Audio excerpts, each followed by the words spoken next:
సర్వస్తోత్రాలు పరమ కరుణామయుడు అయిన అల్లాహ్కే చెందుతాయి. ఆయనే అన్నింటినీ జంటగా సృష్టించి సృష్టిలో సమతుల్యతను నెలకొల్పాడు. ఆయన జీవితాన్ని ఇచ్చేవాడు మరియు తీసుకునేవాడు. తన సేవకులను సుఖంగా మరియు కష్టంగా పరీక్షించేవాడు. మరియు ఆయన జ్ఞానం మనం చూసే ప్రతిదాన్ని మరియు మన పరిమిత అవగాహన నుండి దాగి ఉన్న ప్రతిదాన్ని ఆవరించి ఉంటుంది. నా ప్రియమైన సోదర సోదరీమణులారా, అస్సలాము అలైకుం వరామతుల్లాహి వబారకతుహ్. నేడు ప్రపంచంలో మనం చూస్తున్న తీవ్ర విషాదాలు, భయంకరమైన ప్రమాదాలు, అమాయక పిల్లల బాధాకరమైన మరణాలు మరియు పాలస్తీనాలో కొనసాగుతున్న క్రూరమైన యుద్ధం, ఇవి మన హృదయాలను తీవ్రంగా కదిలించే సంఘటనలు. అటువంటి పరిస్థితులలో అల్లాహ్ దయ మరియు కరుణ ఎక్కడ ఉందో ప్రశ్నించడం సహజం. ఇవి అవిశ్వాసం నుండి పుట్టిన ప్రశ్నలు కాదు, అల్లాహ్ స్వయంగా మనలో ఉంచిన మానవ కరుణ యొక్క లోతుల్లో నుండి. ఈ ప్రపంచ స్వభావం పరీక్షాస్థలం. ఈ ప్రపంచం దునియా జన్నా కాదని ఖురాన్ మనకు బోధిస్తుంది. అల్బఖరా ఆయత్ 155 మరియు 156లలో అల్లాహ్ ఇలా అంటున్నాడు, మరియు మేము మిమ్మల్ని భయం, ఆకలి, సంపద, ప్రాణ నష్టం మరియు ఫల నష్టంతో పరీక్షిస్తాము. కాని ఓపికగా ఉండేవారికి శుభవార్త ఇవ్వండి. వారికి విపత్తు వచ్చినప్పుడు నిజంగా మేము అల్లాహ్కు చెందినవారము మరియు వాస్తవానికి మేము ఆయన వైపుకు తిరిగి వస్తాము అని అంటారు. ఈ జీవితం ఒక పరీక్ష, శిక్ష కాదు, కానీ మన వ్యక్తిత్వం, మన విశ్వాసం మరియు ఆశీర్వాదం మరియు పరీక్ష రెండింటికీ మన ప్రతిస్పందన యొక్క పరీక్ష. అమాయకంగా బాధపడే బిడ్డ, తన బిడ్డను కోల్పోయిన తల్లి, యుద్ధంలో నలిగిపోయే కుటుంబం, వారు శిక్షించబడటం లేదు. అవి మన పరిమిత మనస్సులు పూర్తిగా గ్రహించలేని దైవిక రూపకల్పనలో భాగం. ఈ ప్రపంచంలో జరిగే ప్రతి సంఘటన వెనుక అల్లాహ్ యొక్క గొప్ప ప్రణాళిక మరియు అనంతమైన జ్ఞానం ఉంటుంది. కొన్నిసార్లు కష్టాలు మన పాపాలకు ప్రాయశ్చిత్తంగా లేదా అల్లాహ్ వైపు తిరిగి రావడానికి హెచ్చరికగా ఉపయోగపడతాయి. ఇతర సమయాల్లో అవి మనం స్వర్గంలో ఉన్నత పదవులను పొందడానికి ఒక మార్గంగా ఉండవచ్చు. ప్రవక్త ముహమ్మద్ సల్లల్లాహు అలైహి వసల్లం ఇలా అన్నారు, అలసట లేదు, లేదా ఒక ముస్లింకు వ్యాధి, దుఃఖం, బాధ లేదా బాధ వంటివి రావు. అది ముల్లుగుచ్చినప్పటికీ అల్లాహ్ అతని కొన్ని పాపాలకు దాని ద్వారా ప్రాయశ్చిత్తం చేస్తాడు.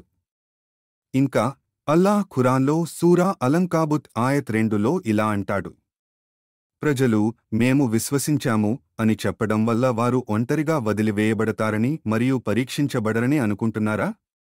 ఈ దునియా బహుమతి ప్రాంతం కాదు. ఇది పరీక్షా హాల్. మరియు పరీక్షలో ప్రశ్నపత్రం కష్టంగా ఉండవచ్చు, కానీ అది ఎల్లప్పుడూ మీ సామర్థ్యం ప్రకారం ఉంటుంది. అల్లాహ్ సూరా అల్బఖరా ఆయత్ 2:8-6లో ఇలా అంటాడు, అల్లాహ్ ఒక ఆత్మ భరించగలిగే దానికంటే ఎక్కువ భారం వేయడు. ఎవరైనా అపారమైన బాధను అనుభవిస్తుంటే ఇది తెలుసుకోండి, వారు దానిని నిర్వహించగల శక్తివంతులని అల్లాహ్ ఇప్పటికే ప్రకటించాడు, వారు దానిని చూడకపోయినా. దైనందిన జీవితం మరియు ప్రస్తుత సంఘటనల నుండి ఉదాహరణలు. నేటి పాలస్తీనాను చూడండి. శిథిలాల కింద పిల్లల మృతదేహాలు, నిరాశ్రయులైన కుటుంబాలు, సంఘర్షణను ఎంచుకున్న వారి పక్కన అమాయకులు బాధపడటం మనం చూస్తున్నాము.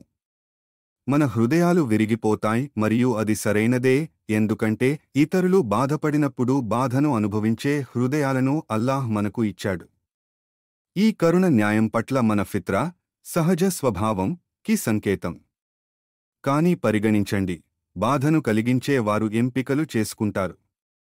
అణచివేసేవాడు అణచివేతను ఎంచుకుంటాడు. నిర్లక్ష్యంగా నడిపేవాడు నిర్లక్ష్యాన్ని ఎంచుకుంటాడు.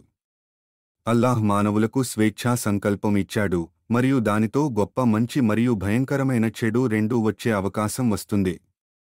ప్రత్యామ్నాయం నిజమైన ఆరాధన లేదా నిజమైన ప్రేమకు అసమర్థమైన రోబోల ప్రపంచం. ప్రవక్త సల్లల్లాహు అలైహి వసల్లం ఇలా అన్నారు, విశ్వాసీ వ్యవహారం ఎంత అద్భుతమైనది, ఎందుకంటే అతని వ్యవహారాలన్నీ మంచివే మరియు ఇది విశ్వాసికి తప్ప మరెవరికీ వర్తించదు. అతనికి ఏదైనా మంచి జరిగితే అతను దానికి కృతజ్ఞతతో ఉంటాడు మరియు అది అతనికి మంచిది. అతనికి ఏదైనా చెడు జరిగితే అతను దానిని సహనంతో భరిస్తాడు మరియు అది అతనికి మంచిది. మనం చూడలేని జ్ఞానం. పిల్లలు చనిపోతున్నట్లు మనం చూసినప్పుడు మనకు తక్షణ విషాదం మాత్రమే కనిపిస్తుంది. కాని అల్లాహ్ పూర్తి చిత్రాన్ని చూస్తాడు, గతం, వర్తమానం మరియు భవిష్యత్తు. బహుశా ఆ బిడ్డ జీవించి ఉంటే ఎక్కువ బాధను ఎదుర్కొనేవాడు. బహుశా వారి స్వల్పకాలిక ఉనికి వారి తల్లిదండ్రులను విశ్వాసానికి దగ్గరగా చేసింది. బహుశా వారి మరణం మరింత పెద్ద విషాదాలను నివారించింది.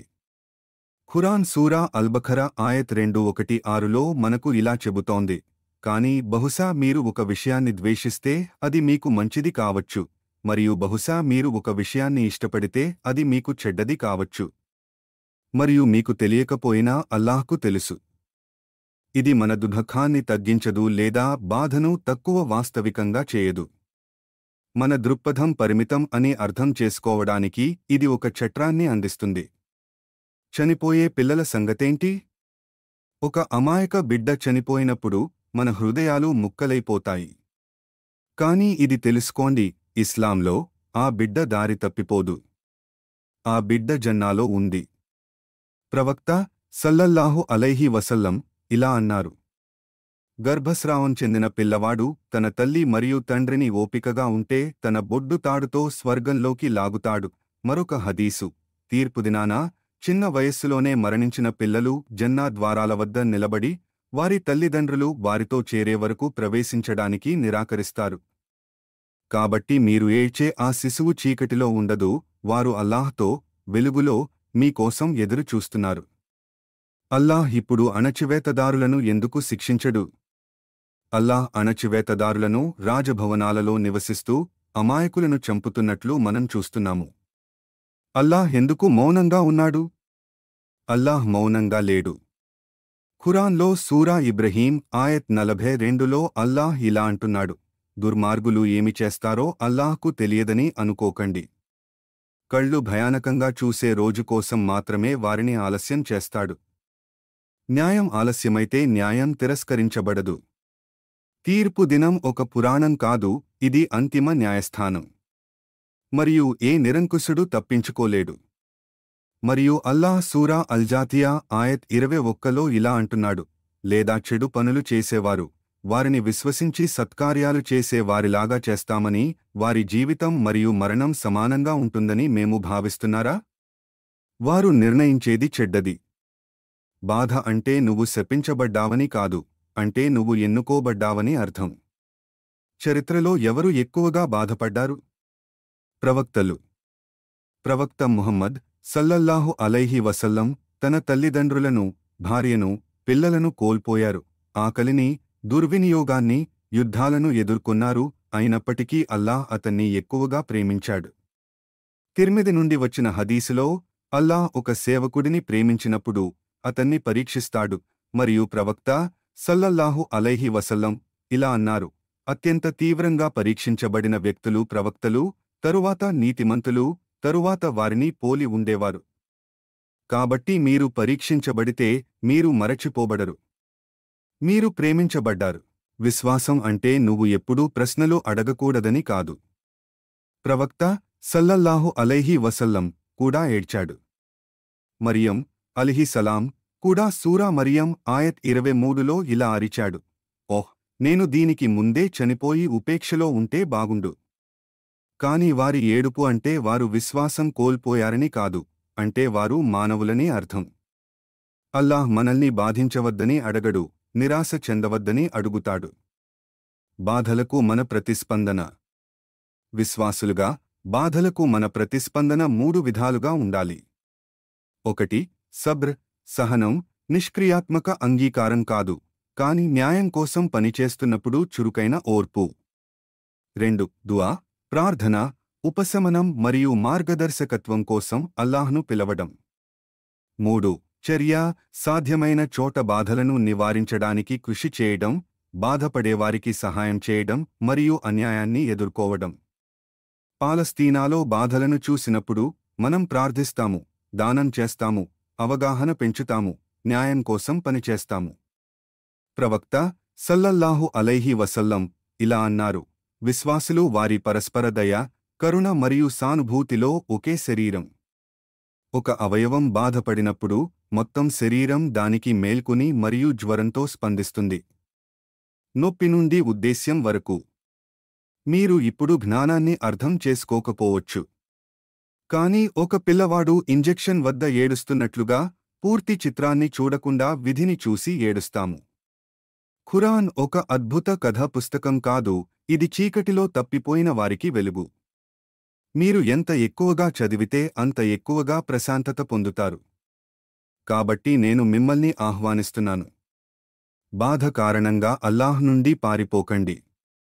ఆయన వద్దకు పరిగెత్తండి. మీ బాధను అర్థం చేసుకునే ఏకైక వ్యక్తి ఆయనే. మరియు అల్లాహ్ పోషకులలో అత్యుత్తముడు, మరియు అల్లాహ్ న్యాయమూర్తులలో అత్యంత న్యాయవంతుడు. ప్రతి ఆత్మ మరణాన్ని రుచి చూస్తుందని ఖురాన్లో అల్లాహ్ చెబుతున్నాడు. ప్రతి ఆత్మ పరీక్షలను ఎదుర్కొంటుంది. కాని ప్రతి ఆత్మ కూడా పరిపూర్ణ న్యాయం మరియు పరిపూర్ణ దయతో తీర్పు ఇవ్వబడుతుంది. కొంతకాలం బాధపడిన బిడ్డ శాశ్వత శాంతిని పొందుతుంది. దుఃఖించిన తల్లి జన్నాలో తన బిడ్డతో తిరిగి కలుస్తుంది. అణచివేయబడినవారు తమ అణచివేతదారులను జవాబుదారీగా ఉంచడాన్ని చూస్తారు. మన పరిమిత అవగాహన అల్లాహ్ ఆజ్ఞ యొక్క పూర్తి జ్ఞానాన్ని గ్రహించదు, కాని మన హృదయాలు ఆయన న్యాయం మరియు దయను విశ్వసించగలవు. మనం దుఃఖిస్తాము, ప్రశ్నిస్తాము, బాధను అనుభవిస్తాము, ఇవి మన మానవత్వానికి సంకేతాలు. కాని మనం కూడా లొంగిపోతాము, విశ్వసిస్తాము మరియు న్యాయం కోసం పనిచేస్తాము, ఇవి మన విశ్వాసానికి సంకేతాలు. అన్ని స్తోత్రాలు లోకాల ప్రభువు, కరుణామయుడు, అత్యంత న్యాయవంతుడు అయిన అల్లాహ్కు చెందుతాయి. ఆయన మనల్ని పరీక్షలో ఓపికగా, విశ్వాసంలో దృఢంగా మరియు పరలోకంలో ప్రతిఫలం పొందేవారిలో చేర్చుగాక. మీరు మా వీడియోలను ఇష్టపడితే దయచేసి లైక్ చేయండి, షేర్ చేయండి మరియు సబ్స్క్రైబ్ చేయండి. జజకుముల్లాహు ఖైరాన్.